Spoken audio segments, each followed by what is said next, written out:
Greetings, everyone. DFG here. Hey, guys. Something about getting up at 3 o'clock, 3:30 in the morning, and putting in a full day's work that can really wear you out at the end of the day. And for all you hard workers out there, business owners, or those who are doing other things, grinding at the mill, I salute you and say, you know what? This nation wouldn't be the nation, economically without you. All right. But that being said, I just wanted to follow up on some information that I've shared, many times before, probably a year and a half ago, in regards to food shortages and being prepared and understanding, the climate that you were in then or we were in then, and now that information has come into fruition, and now it's here for all of those naysayers who were back there questioning and doubting and calling us fear mongers, those who were sharing this information. It's very interesting. Now you have to ask yourself the question, what do they have to say now? And even these people in your families and friends who were questioning you listening to these messages and thinking that somehow or another, you were being misled or you were being childish or silly or a simpleton. What do they have to say now? This is one of those few times I tell you ought to take this thing and shine it right back in their face and say, you remember all that foolish you were telling me 2 years ago when these men and women were talking to us about the economy and what was to come, and you guys was claiming, well, this economy is the best economy in the world and nothing ever can happen to it, et cetera, et cetera, et cetera. I wonder what they have to say now. And I'm not chiding them. I'm just giving you information and ammunition to tell you stop listening to them.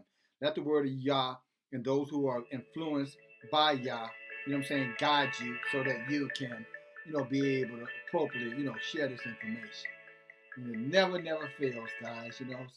That, these, you know, Satan comes in because he wants to interrupt so bad. And, this round, he's not going to successfully interrupt. You know what I'm saying? There's work to be done, and this work going to get done.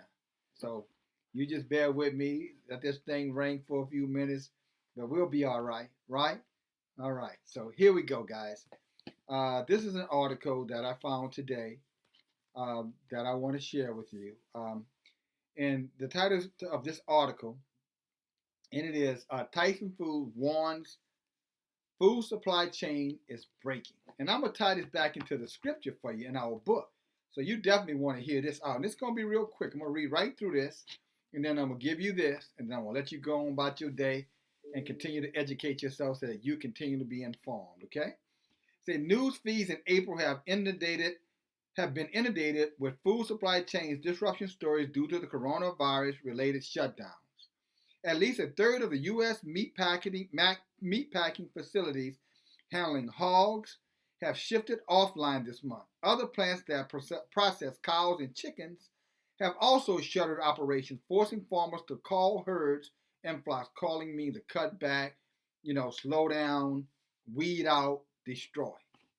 This is because each plant closure diminishes the ability for a farmer to sell animals at the market, leaves them with overcapacity issues similar to the turmoil facing the oil industry. Only unlike oil, where pumped oil must be stored somewhere, or one can't just dump it in the nearest river, even if that ends up costing producers money, as we saw last Monday when oil prices turned negative for the first time ever. Food producers have a similar option, just killing their livestock. You heard what I said, killing their livestock. So the food that you may be thinking that's coming, the farmers are killing it. We previously explained that this imbalance has created. We previously explained what this imbalance has created. Crashing live cattle spot prices while finished meat prices are soaring, which doesn't just affect farmers but also consumers simultaneously, and could spark a shortage of meat at grocery stores as soon as the first week of when? May. That's how soon. The day is what? The 27th? In about 4 days. And in the starkest warning yet that high food prices could last for a long time, Tyson Foods warned in a full-page ad in the New York Times on Sunday that the food supply chain is breaking. As pork, beef, and chicken plants are being forced to close, even for short periods of time, millions of pounds of meat will disappear from the supply chain, writes Tyson's chairman, John Tyson. Confirming the worst fear of American pork and bacon consumers, Tyson warned that supply shortages of his product will be seen at the grocery stores as at least a dozen major meatpacking plants close operations for virus-related issues. Brent Stewart, president of the Denver-based consulting firm Global AgriTrends, called the situation absolutely unprecedented. So last year, when they were talking about that's unprecedented, never been heard of, well, guess what? It's president now. I think I said that's a word.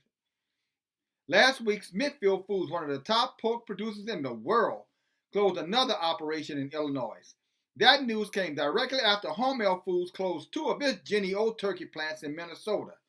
Then it was reported over the weekend that major poultry plants across Maryland, Delaware, and Virginia had reduced hours because of worker shortages due to the virus issues.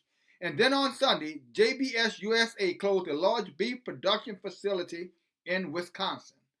During this pandemic, our entire industry is faced with an impossible choice: continue to operate to sustain our nation's food supply, or shutter in an attempt to entirely insulate our employees from risk, Smithfield said in a statement Friday. It's an awful choice. It's not one we wish to make. Even before Tyson's warning, last week we cautioned that it was appropriate to label virus outbreak at meat packing plants as the next disaster zones of the pandemic. This wasn't just because the workers and USDA inspectors were contracting the virus and in some cases dying, but because food shortages could also add to social instability. People breaking in your doors, snatching your groceries, robbing you on the streets for your food. That's called instability. Okay? Social instability. People being unstable in their judgments and decisions and behavior. Unstable, during the pandemic and economic crisis. The distress in the agriculture space has not been linked to just livestock. Dairy, and produce farmers have had to dump or throw away our spoiled products due to a collapse in demand of bulk products, mostly because the shifting supply chains with the closure of restaurants, cruise ships, hotels, resource, education systems, and anyone else who is not deemed essential in a lockdown. What this means is that farmers who generally sell bulk products do not have the means at the moment to convert product lines into individual items for direct to consumer selling. This will take time for the conversion. So in the meantime, with no customers, farmers have to dump. The immediate outcome of this food supply chain collapse will be even more rapid food inflation, prices going up. How much money you got saved up? Prices going up. Remember I told you about Christmas and Thanksgiving and all these holidays, you're wasting your money on these events, enriching these corporations. Now what? $1,200 stimulus? Huh? Okay.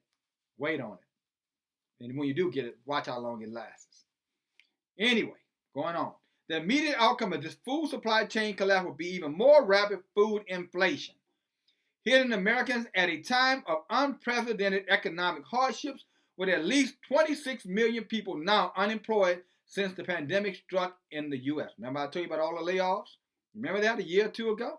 And I'm not saying it because I know this might sound like I'm being narcissistic here. I don't mean it that way. We were warned. We were all warned that there were going to be a lot of people losing their jobs in the foreseeable future. And that was less than a year ago. Now 26 million people are unemployed. 26 million.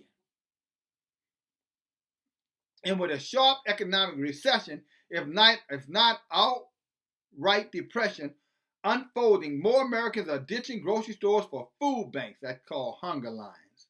For food banks, putting incredible stress on these charities, which has forced the government to deploy National Guard troops at many locations to ensure food security to the neediest. So what does that mean? Putting National Guard forces at food places for the neediest. What do you think that means?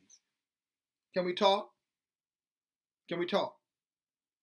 What does that mean? Putting National Guard forces at food banks for the neediest. Now, how are they going to enforce who gets the food and who doesn't get the food? There's a movie out called Contagion right now on Netflix. You ought to check it out. But here it is. So the National Guard's going to be there, enforcing who gets the food, who needs the food the most. So by what means are they going to use, about what force are they going to use to exercise their authority? And then once you are arrested, by the National Guard, what are they going to do with you? Is this why they emptied all those prisons out to make room for people who are starving, who are going to be fighting in food lines just to get food on the table for themselves and for their children? Is this where they're going to put you in these FEMA camps that are set up all over the country, including many, many big warehouses that went out of business for no logical reason the last 2 to 3 years ago? Building up Walmart stores and nobody ever, and the company never put product in those stores. We heard all those stories. So is this where you're going to go when the National Guard punch a M16 in your face and tell you lay on the ground, I'll get into that truck and take you and snatch your body away? Are you ready for that? Okay, here we go, scare tactics. You don't believe me. You don't believe me. I know you don't, some of you. The wise amongst us do. Daniel said the wise will understand. But you know, just like the people 2 years ago, they didn't believe that we would have food shortages and 20-something million people unemployed. They were talking about the economy is at an all-time high. How could that happen? Remember that? Remember how Trump was bragging? The best economy, the stock market booming, and you know, we got jobs and Americans, we bringing manufacturers back to America, and the companies are coming back. Remember all of those lies? Y'all remember that? 2, 3 years ago? You don't remember that. You remember that. Now look where we are. Now who are you going to believe? The liars who always lie, or the men and women who are being inspired by Yah to give you the word and the truth? That's a decision you all going to have to make. That's a decision that I have to make every single day. Do I listen to the voice of Yah, or do I listen to the voice of man, my own reasoning? Let me tell you something. I'm working very, very hard to listen to the voice of Yah. And that's what you hear coming out right now. But let me close this message because I don't want to give, biblically speaking, since all these naysayers, somebody wrote the Bible is a bunch of lies and fairy tales. Okay, well, tell me something. Something that's been in this Bible for at least 1,000 years. 1,000. Some will tell you 2,000 years. 2,000 years. Look what this reads here. Let me go. This is Revelation chapter 6. Let me see how we're doing here. Yeah, I can do this. It says, and I saw the Lamb open up one of the seals, and I heard, as there was the noise of thunder, and 4 living creatures saying, come and see. And I saw, and behold, a white horse that sat upon him had a bow, and a crown was given unto him. And he went forth conquering and to conquer. And when he had opened the second seal, I heard a beast say, come and see. And there went out another horse that was red, and power was given to him that sat upon to take peace from the earth, and that they should kill one another on the earth. And there should be given him a great sword.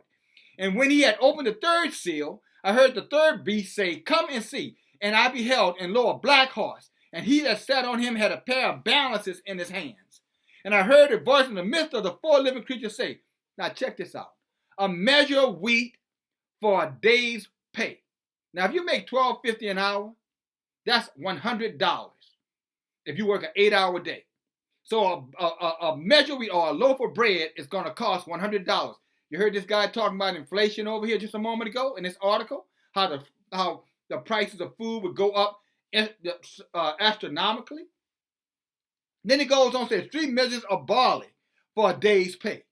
And see that you do not hurt the oil. And maybe we talked about how the oil, even though when the oil got bad, you couldn't kill the oil. They said you could store it somewhere. But now when these animals dying, they said you had to kill the animals. Look what it says.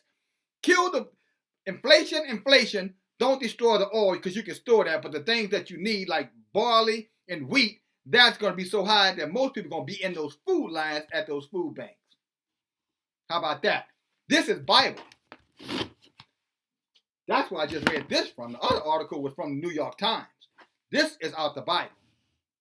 And because you guys might say, well, what is barley, by the way, DFG? Well, you know what barley? Barley is hay that they feed horses or grain that they feed the horses. But also, you know what else is made with barley? Check this out. Now remember, it's going to be for a day's wages, right? Bread, beverages, stews, what else? And many other kinds of, in essence, food. That's why, therefore, these people are at these food banks. And it's going to get worse, and that's why the National Guard is going to be right there, guys. And it is going to be a time like there was never, ever before in the history of man. And as the scripture said, they're going to be killing each other in the streets behind food because of starvation. Get ready. Now you know, DFG. Bye now.